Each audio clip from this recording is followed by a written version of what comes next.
Hi, guys. Welcome to episode 32 of Breaking Through, the Ellina Abovian podcast. This episode is a solo one. I am answering viewer and listener questions that you guys submitted from a few weeks ago. I received a lot of questions and I narrowed it down to 21, which I think are most in line with the themes and topics of this podcast. Some are kind of heavy and serious, and some of the questions are light because, of course, we need a little levity. So let's get started. I'm going to start with kind of a lighter question. And thank you, by the way, to everyone who sent these questions in for your curiosity and for your commitment to this podcast. It really means so much to me to have this community with you guys and to see it grow. So the first question is a really easy one. It says, what are your hobbies and your interests? Okay, so my biggest hobby, and I'm not going to lie, is being with my kids. That's my favorite thing in the world to do, especially because I don't have them half the time. So I really cherish my time with them. Looking at life now in this second chapter, I'm embracing travel as much as I can. I just came back from a big family vacation to Italy and to Armenia, and I'll talk about that and the experience I had. I try to give myself as much time to travel as I can because I have the luxury of having a little more time to myself. So if I have a weekend for free and I can jet off to New York for a few days to visit my friends there, I'm going to do that because it feeds my soul. It feeds my creativity. It feeds, what I love about life the most. And that's to really be in a space of exploration and curiosity. I also really love solo travel. To anyone who hasn't traveled alone before, I highly recommend it. Now, that doesn't mean that I go places entirely by myself. It means I travel on my own, but I meet friends along the way. And it's so great because I get to do all the things that I really love to do. This podcast is something that I really love to do because everything that we talk about here are topics and things that I am personally very interested in. So I love everything that has to do with psychology, sociology, spirituality, philosophy. I love words and language and poetry and quotes. And that's what I find myself reading about, talking about, listening to when I'm listening to my own podcasts. It's just what I'm very curious about. And so I take the time that I have to really dive into these areas of interest and to explore that as much as I can because it gives me so much joy. Now, as far as what else I enjoy, I think you guys know I love to hike. That's because I just really love being in nature. It's a very grounding experience for me. I'm someone who has a lot of anxiety. You may not know this because I hide it very well, but I do have a crippling level of anxiety that I sometimes can't shut off. And the only way it does shut off is if I get out in nature, start moving my body, moving the energy. So I go for really long walks. And also taking the time to rest, because rest is not something I've learned the hard way. You don't have to earn it through exhaustion. Rest is something we are all entitled to simply because we exist. And you have to take the proper time to rest and refuel. For me, refueling and recharging my batteries is being alone. I love to be alone because that's when I get to reflect and I get to process everything. I get to think about what I want to talk about on this podcast. I think about how I want to show up, the people I want to have on, all of that. It's just very tied together in this phase of my life where I am discovering so much about myself. I'm discovering so much about other people. And it's a really cool and interesting space to be in. So for anyone who's also going through this, I would say take the time to be very introspective and take the time to read about the things you've always been curious about but didn't have the time to. Take the time to go on really long walks and just get lost in this new life that you've embarked upon. Second question, pros and cons of marriage versus being a single mom. I think that's different for everyone, but I would have to say, and some people who are divorced may agree with me on this, divorced parents are sometimes better parents. This might sound controversial, but in a way it's very true because you are with your kids half the time, which means you are now committed to ensuring that your time with them is extra special. And because you get a break for a couple days, and let's face it, we all need a break from parenthood. It's the hardest job in the world, whether you're a full-time parent or a part-time parent. And it's nice to get that break sometimes. As much as I miss my kids, and God knows I miss my kids more than anything when they are with me, I've come to the realization that that's a feeling I'm always going to feel. No matter what happens in my life, even if I am handed the perfect life tomorrow, it doesn't matter. The days when my children are not with me, it's always going to be a moment of sadness for me. I can fill it with great things, but that sadness will always be there. And so the way that I combat that sadness is by being so incredibly present when my kids are with me, making sure that the moments that they are with me are fun and memorable, and we are together and we are creating these incredible memories. In episode 30, Dr. Sam Saleh, who is a newly single divorced dad, he said, the best thing that I can do for my children is to create these series of beautiful moments that they can look back on and realize that their life has always been full. And I try to look at my time with my children the exact same way. It's cut down in half now, but it's twice as good, because I am a better version of myself when I am showing up as their mom now. I am more peaceful. I am more centered. I am more grounded. I am more appreciative. And I think they see and feel all of that. Question number 3, when is it too soon to start dating after divorce? I get asked this a lot, and it's such a personal question. I can't answer that for you. I will tell you that for me, the best relationship I have been on in the last 2 years has been the relationship with myself and really exploring that. It sounds cheesy, but it's so true. I spent 16 years in a relationship. I don't want to be in one right now. Maybe soon, but I haven't wanted to be in one. And so I have really taken the time to get to know myself all over again.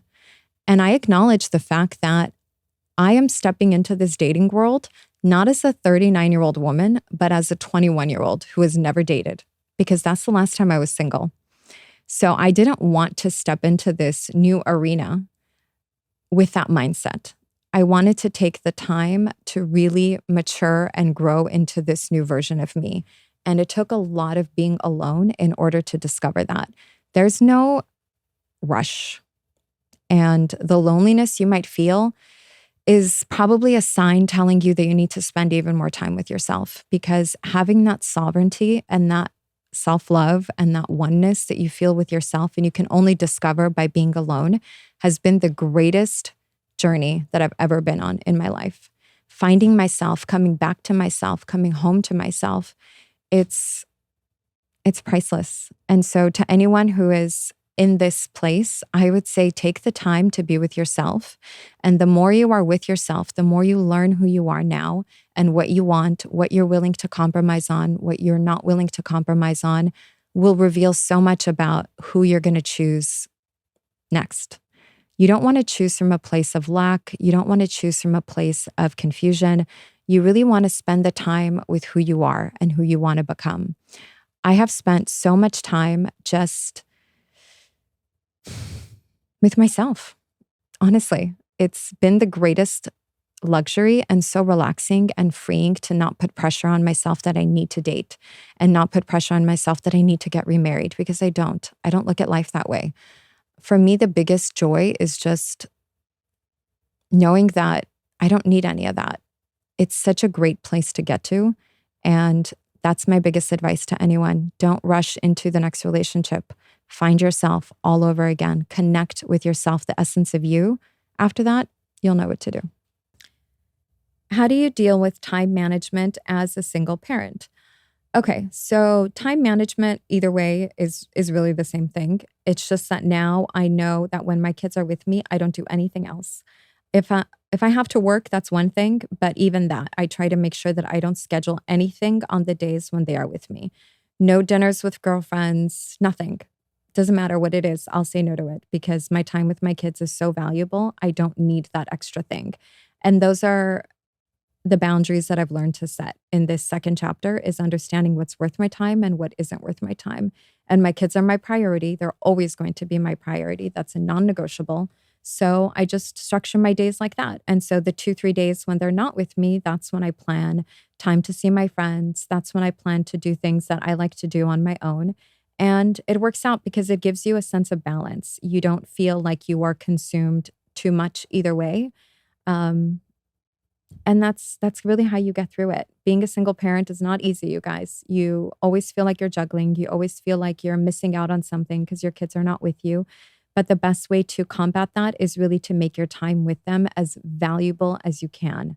So, yeah, that's really it, is when my time with my kids is my time with my kids, and my time away from my kids, that's when I get to just be Ellina and do the things I enjoy doing. This is a really interesting question. It says, what is the magic that makes someone unforgettable?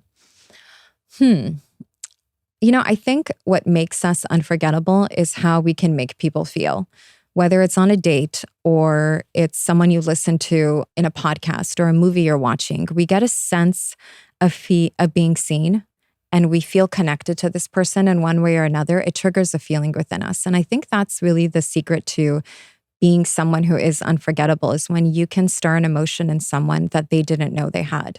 So when I talk about certain things on this podcast and someone listens and connects to that, I think that's what creates the connection between me and this audience. And I really try to foster those types of conversations where people can feel seen, because we're all experiencing in one way or another the same thing. It's different to our unique stories, but there are so many underlying themes, because the human experience there's a lot of overlap between all of our experiences and things that we're going through. So the more we can talk about it and the more we can be honest and vulnerable, that's when we're creating a space for people to feel our energy, to feel our story, and to connect with us. And in a way, consider us to be unforgettable to them in some extent. And I think the same goes in relationships. When you meet someone who mirrors something in you that you didn't realize was there, you see a part of yourself in someone you didn't realize was there. That's the magic. It's that intangible quality. It's not about how someone looks on paper. It's not about their accomplishments. It really is how they can make you feel in that moment. Do you feel alive? Do you feel revitalized? Do you feel inspired? Do you feel in love? It's a feeling. And the only way you can inspire a feeling in someone is to be in your true essence and in your true energy. Question number 6 is getting out of a fear-based mindset. Fear is an interesting one. I think fear holds us all back in life, but fear is something that we create in our mind from our insecurities, from our past stories that we've told ourselves about ourselves. And it's a matter of understanding what that fear is, maybe putting it down on paper, writing it down. What is this thing that I'm so afraid of? What is this fear holding me back from? Make a list and really understand what that fear is revealing about you. If you're afraid to do something because you're afraid that you're going to fail, okay, that's valid. I get it. We all are. But that challenge that's showing up for you is not showing up to stop you from doing the thing. It's showing up so that you can pierce through it. The saying, feel the fear and do it anyway, is very true. We're supposed to break through these barriers. Fear comes to block us, and it's our choice if we are going to bow down to the fear or if we are going to choose to overcome it. Your fears show up in order to teach you what you need to work on about yourself. Fear is not a bad thing. It's an invitation to grow. It's an invitation to expand. It's an invitation to break through. So my advice to anyone who's fearful about anything, I'm fearful about doing this solo episode, but I'm sitting here and I'm doing it because that's how I'm going to grow as a person. So take all of your fears, look your fear in the eye and say, what are you trying to teach me about me? And that will be your answer. It's not about being afraid of the thing. It's about taking control of the thing. And you can take control of your fear. You just have to acknowledge that your fear doesn't control you. You control it. And you can make your fears go away by taking action. All it's trying to do is to make you wake up. Wake up to what you need to wake up to in your life. Why are you not doing the thing? Because you're afraid that you're not going to succeed? Okay, so fail and learn from the mistake and then go do it again. There's no reason to be afraid of failing. We're all going to fail at something at some point. And then we're all going to succeed at something at some point. It's trial and error. So fear is something you can pick up and something you can very easily choose to put down. Question number 8, foods that I love. Thanks for being curious about that. Foods I love. Okay. I'm definitely a salty and savory person. I love a lot of protein. I love meat. I love sushi. My guiltiest pleasure is pizza and pasta. So if, I'm ever at a restaurant that has really great pizza and pasta, I'm going for it with the wine and the cheese and all that good stuff. But generally speaking, about 80% of the time, I do eat really, really healthy because I feel best when I eat healthy. I don't like sweets. I've never been a sweet person. I like ice cream, but that's about it. And I don't eat it that often. I don't feel good when I eat bread. My stomach doesn't digest it very well. So I try to stay clear of it, especially the bread here. When I was in Armenia recently, I ate so much bread there and I felt fine because it's just made differently. But here, with the way that we process our food, I try to stay really far from bread and from a lot of dairy. What else do I love? I love a good burger, not gonna lie. A really good, juicy restaurant burger that I share with Nikki most of the time. Yeah, that's kind of it, guys. Next question. So the next question asks about codependency and how to break free from a codependent situation. I think in order to break free from a codependent relationship, you have to get to the root of codependency, which is often a trauma response. By definition, codependency is giving too much of yourself at the cost of your own well-being. So overgiving in relationships, abandoning yourself in relationships. And my codependency came from my childhood trauma of having a fear of abandonment. My father left when I was very young, and this is something I've talked about before, which created a fear of abandonment in me. I spent my entire life thinking that people were going to leave me. So in order for them to stay, I had to perform to earn their love. I had to constantly give and sacrifice and mold to their version of me in order to be loved and appreciated and accepted. And I realized very late in life, I want to say, well, I wouldn't say late in life, but later in life, for me in my later 30s, that I was doing a big disservice to myself by believing that, by putting myself in situations where I'm constantly compromising who I am and abandoning myself. And I still do it to this day, but it's different because I've done the work to understand how I am guilty of this myself. Why am I putting myself in situations where it's codependent as opposed to a healthy relationship that is based on love that is simply there because that's how love works. And it's not about compromising you and what you value in order to be appreciated by the person in front of you. Why do we do these things? Why do you do it? So you have to ask yourself, where is that trauma response coming from? What happened to you in your life that you felt you needed to earn love instead of being purely deserving as love simply by being who you are? It's a really deep question, and I think it takes a lot of introspective work. But go down to the root of why this is a trauma response for you and what trauma in your life contributed to feeling this way. Because when we play small in our relationships, it serves no one. You're just hurting yourself. You're shrinking. You're constantly molding to being someone else's version of who you really are. And at one point in your life, you're going to wake up from that, or at least you're going to want to wake up from that, because you can't live in that space forever. Life is meant to be lived to its fullest, to your fullest potential. And if you can't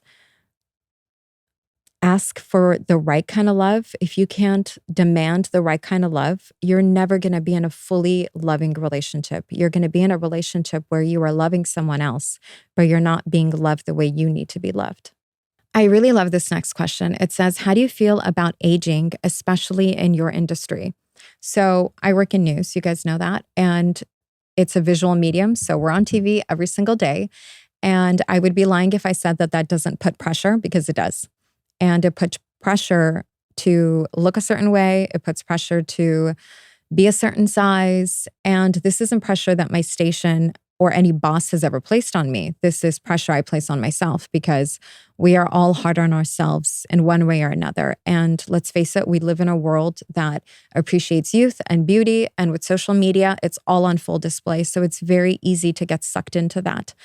But as a woman, I will tell you this, and this is something I'm trying to embrace every single day, is understanding that we are timeless. We've gone through so much in our lives, and our journey makes us more beautiful. Our experiences make us more beautiful because it makes us interesting. And your energy is what makes you beautiful. So when I look at aging, I really think of it this way. I'm 39 years old. There are some days I feel like I look younger. There are some days I feel like I look older. And it's just a part of life. And I have to still show up every single day and put this face on TV, right? And not be insecure about how I'm going to look that day.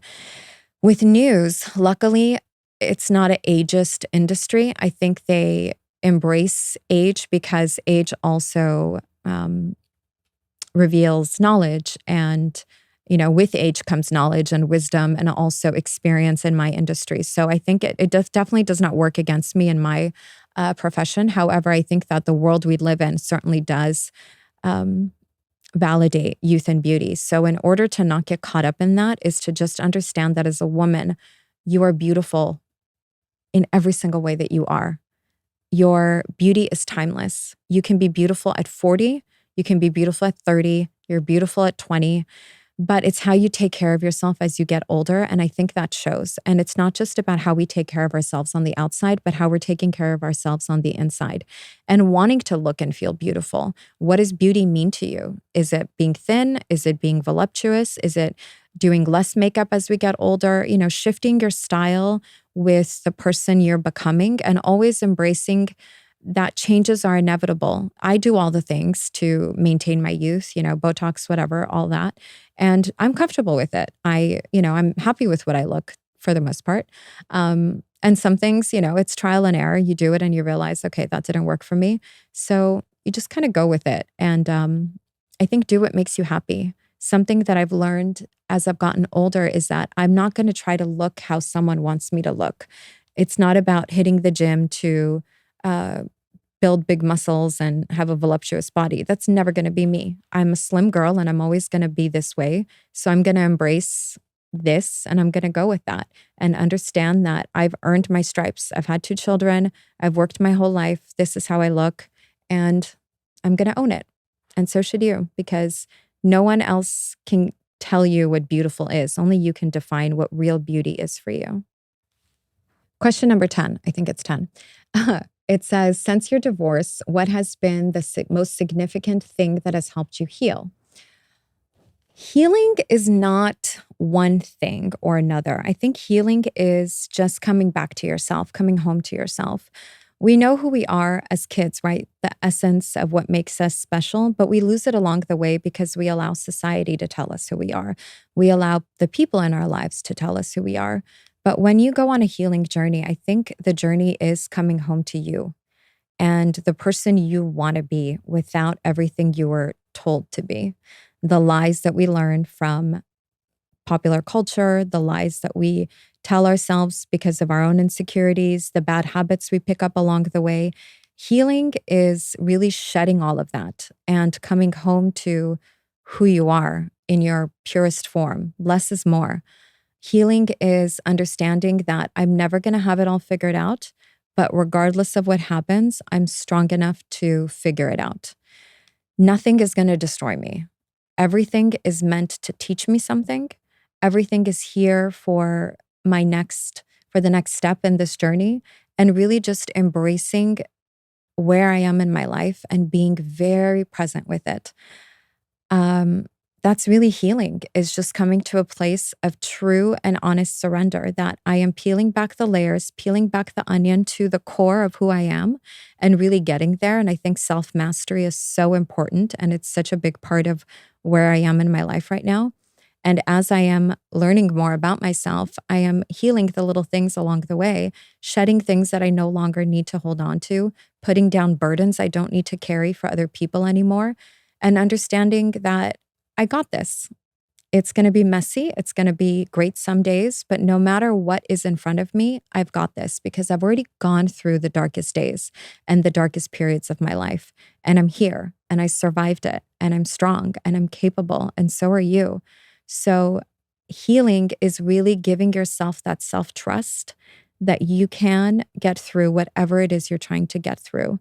Healing is understanding that this life really is meant to be felt. It's not about being perfect.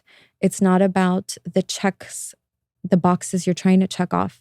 I lived such a long time checking off boxes and accomplishing things that I thought I needed to do in order to feel like the best version of myself. And that ended up being the opposite. I felt so disconnected and lost in my own life and so unhappy.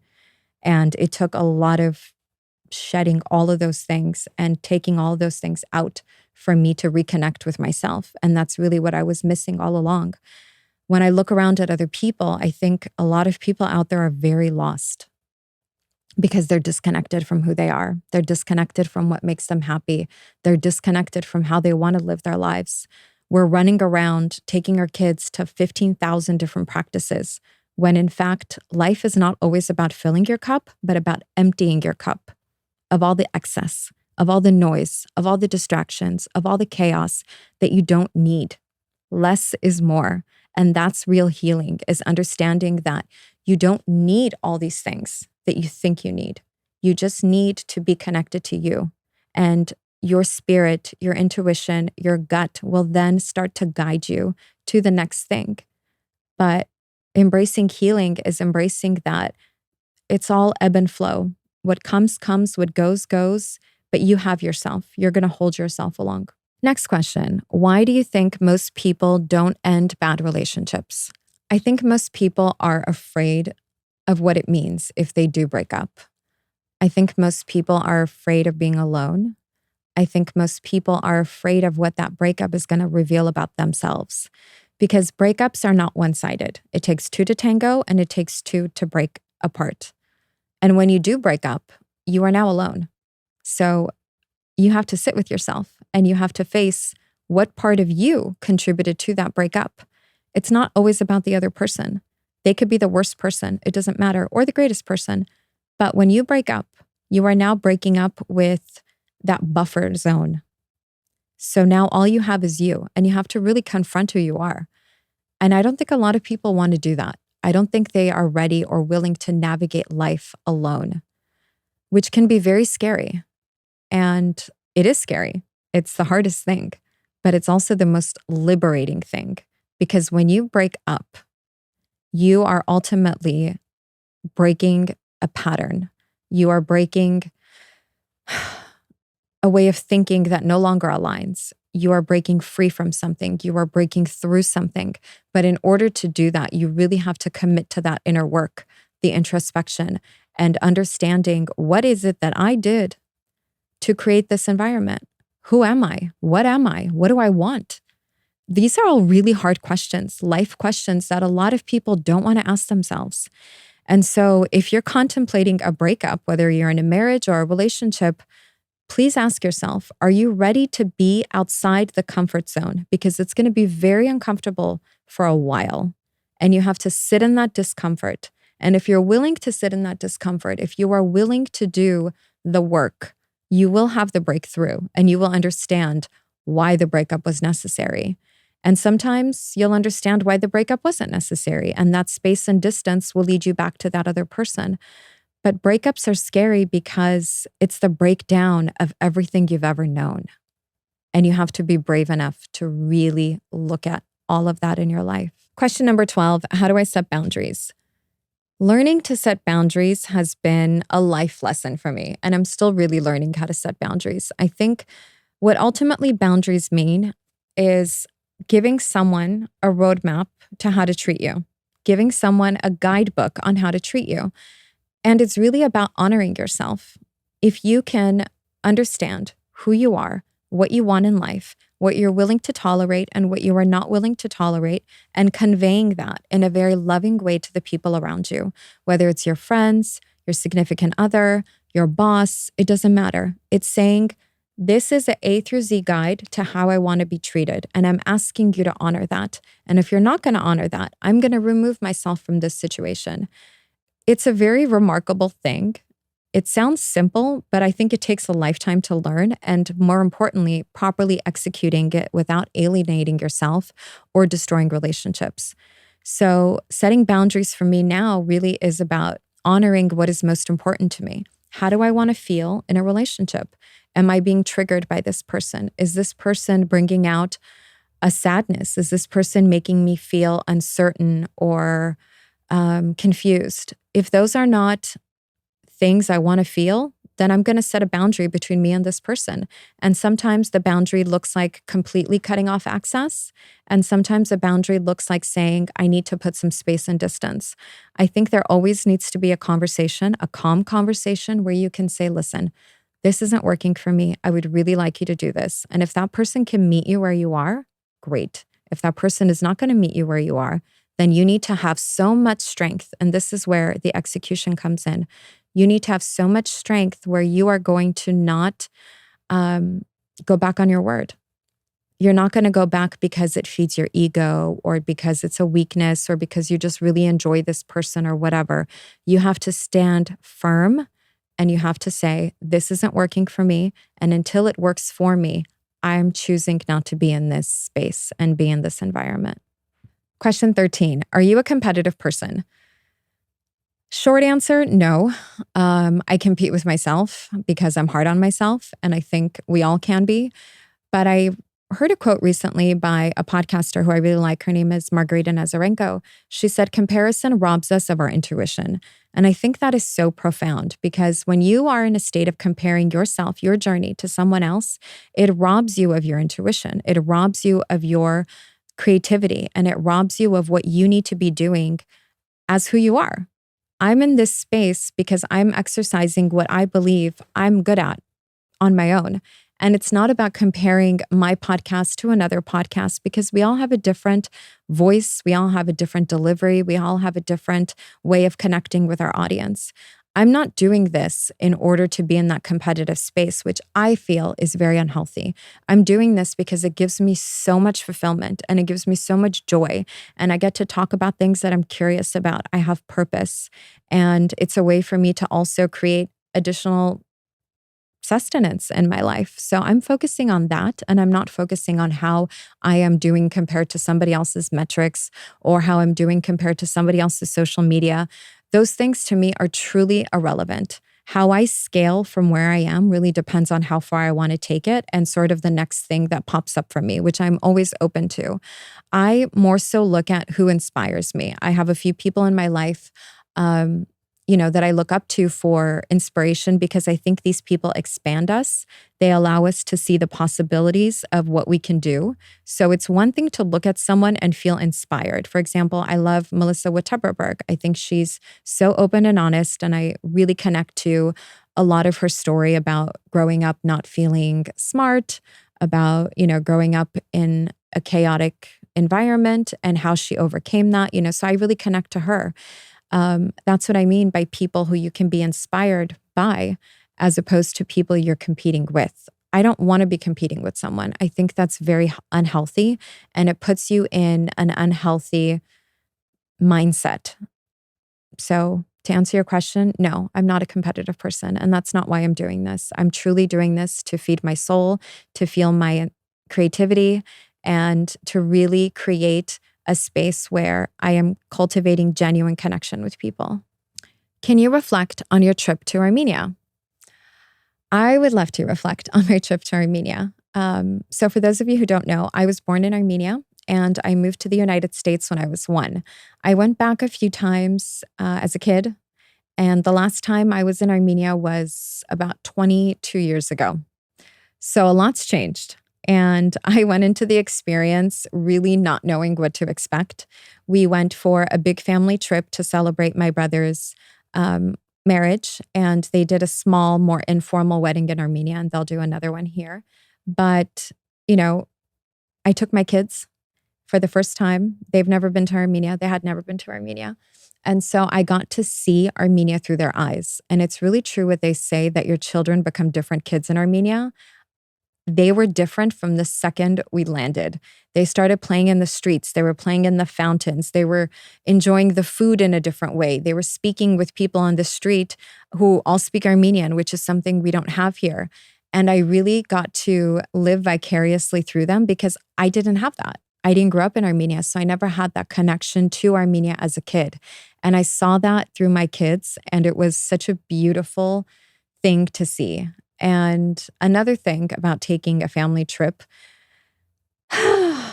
it's like You put all these people and all these personalities. We had 12 people with us, or more than that, I think like 15.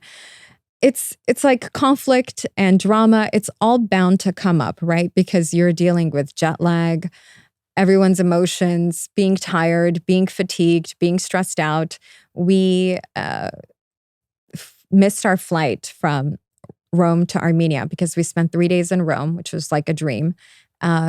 But the flight to Armenia, we missed it. It was the airline's fault, not ours. But nonetheless, it triggered a reaction from everyone. And I learned a really big lesson there. And it's just that these things are bound to come up. And I think sometimes conflict, even in family scenarios, need to come up because it reveals a greater truth and can sometimes bring people together. We were at a point where everyone was just kind of arguing and bickering for a day or two because we were so frustrated with the situation. And I myself, I got triggered. I'm a very calm person, but when all those components are there, compounded by the stress of traveling, we can all slip up and be triggered and have the worst parts of ourselves show up. So I took a moment to really look at the situation from the outside, and I realized, what am I doing here that's not contributing in a positive way? And looking at my parents and how they're showing up, and looking at, everyone else, and really just understanding that we're all nuanced. And if you want to have a peaceful, fun time, you have to really, really be on your best behavior, as hard as it is. You cannot expect to have all your needs met when you're traveling in such a big capacity with so many people. Another thing I did was spend a lot of time with my dad. I posted a photo about it, or a video, and I got a lot of comments from you guys saying you're so happy to see me and my dad together. And I want to preface this by saying my dad and I do have a good relationship. We speak when we speak. We don't see each other often. We don't even speak often. Sometimes months go by where I don't talk to my dad. But I've come to realize that our bond together is kind of unexplainable. We spent a lot of quality time together while I was in Armenia. I sat on his lap just as his daughter and being with him. And we didn't have to say anything. We didn't have to apologize. He didn't have to say anything to make me feel better in that moment. Our presence spoke louder than our words ever could. And I just got so much joy from that, because there is unspoken truth between a parent and a child, and a sense of forgiveness. Even if there's no one asking for forgiveness in that moment, you can feel it by how you show up. And what I've learned is that all that matters really is that moment. Yesterday doesn't exist anymore. We don't know what the future holds. But if in this moment I can show up as his daughter and he can show up as my father, then that's the bond that we build on in this moment. That's all that matters. So you surrender. You surrender to the beauty of what is and not what was, because you can't control that anymore. And in that moment, my soul felt so full of love and so loved by this person who I, at times in my life, doubted his love, but I didn't doubt it then. So if anyone is considering a family reunion or connecting with a parent whom you haven't seen in a long time, do it. Do it with an open heart and an open mind, because our parents, they're all their own people. They are nuanced. They are complex. They have their own set of traumas and issues. They have their own lives, things that they grew up with that they don't talk about. I relate this to how I relate to my children. I'm so loving and giving to them, but there's so much of me that they don't know and that they'll never know. So I take that same principle when I look at my own parents. There's so much about them and their own struggles that I'll never understand. But there is something about that parent and child love, and it is the only love that is truly unconditional. So you can embrace it without needing all the answers. You don't even have to say anything. Just feel the love. Next question. You seem like a strong person. How do you stay so strong? Thank you for seeing that and for saying that. I'm not always strong, but yes, I do feel I've always been a strong person, and that comes from my childhood, having to endure a lot and being alone a lot as a kid really just toughened me up. I also think it was working in news and being away, being alone, toughened me up. I've also been very strong for other people in my life, which I think can work against you, because If you are consistently showing up for other people and exercising your strength for other people, you are carrying burdens you're not necessarily meant to carry. And you can only do that for so long before you short circuit. So if you too consider yourself a strong person, wear that with a badge of honor, but also ask yourself, how much of myself am I really giving without sacrificing too much of myself in the name of strength and honor? It's not that honorable to take a hit and show that you can bounce back. Sometimes the honorable thing to do is to step away and say, what do I need to do in order to be strong for me? In this second chapter of my life, I'm really letting go of trying to be strong for other people and learning that my biggest strength now is strength and softness. How much can I lean back and actually receive instead of always feeling like I need to show up to show my strength? Sometimes the strongest people are the softest people because they can surrender and trust and just say, I'm strong enough to know I can handle it, but I don't need to handle all of it. What is your secret to staying so calm? I think it's my job. Being in news for 15 years, having to stay calm under pressure has really taught me to pause because you don't think clearly when you are not in a calm state. And my job has forced me to really stay calm under pressure. And also, I like being calm. When I'm calm, I can concentrate. When I'm calm, I can listen to my intuition. When I'm calm, I can discern and really be connected to myself.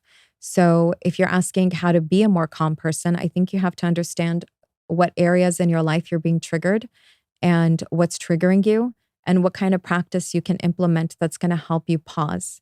Because calmness really means pausing and knowing when to stop and not react. So for me, meditation helps, walking helps, being in nature helps, all of these things to bring me back to that even, grounded place where I can actually be calm. And just telling yourself you don't need to react. You don't need to give an answer right now. You don't need to do any of that. You need to do less. Stop doing so much. That's how you stay calm, is realizing you can take a step back and it's absolutely acceptable to do so. Question number 17. What is something you would tell your younger self? I think I would tell my younger self and to all younger women is that the timeline that you're placing on yourself doesn't exist. Some of us are late bloomers. Some of us are early bloomers. Some people peak in high school. We all have our own journey. And I think understanding that you can be all of it and you don't have to pick a side. As women, we often limit ourselves by saying, well, if I'm a good girl, then I can't do this. If I'm Armenian, then I can't do this. If I want a family, then I shouldn't work. You don't have to choose a side. We are nuanced. We are so complex in the most beautiful way. I would tell my younger self to be all of it and to embrace all of it. You can be the Mary and you can be the Magdalene. You don't have to choose a side. You can be sexy and you can be sophisticated. You can be graceful and you can be erratic at times. It's really knowing when to show up as what version of yourself and giving yourself space to encompass all of it. That life is to be embraced by being all of who you are, not by being just one part of who you are. What's something about yourself you are working on now? That's the next question. I think it's looking at the parts of me that I'm still afraid to be seen in. I think especially now that I've really gone through the journey of being alone and taking that time and looking at, okay, if I'm going to be in a relationship, let's say, where in my life am I afraid of true intimacy? How am I afraid of being seen? And how can I change that? Because I'm not going to lie to you guys, I am afraid of getting hurt. I am afraid of being in the wrong relationship. I am afraid of all of that. So I find myself being cold to people sometimes because it's my defense mechanism. I find myself distancing myself from people or pushing people away because I'm scared of what it's going to do to me. Because like I said, I haven't really dated since I've never really dated, if you think about it. I met my ex-husband when I was 21. Before that, I didn't really date. I was so young and people didn't meet people the way we meet them now. Now I'm 39. I have a lot to protect.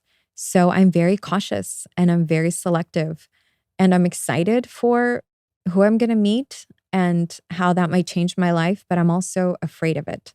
So I'm really trying to work through that and to just let my wisdom and my intuition guide me, because I know it's there. It's just letting go of the fear, right? So that is something I'm working on and trying not to be afraid of.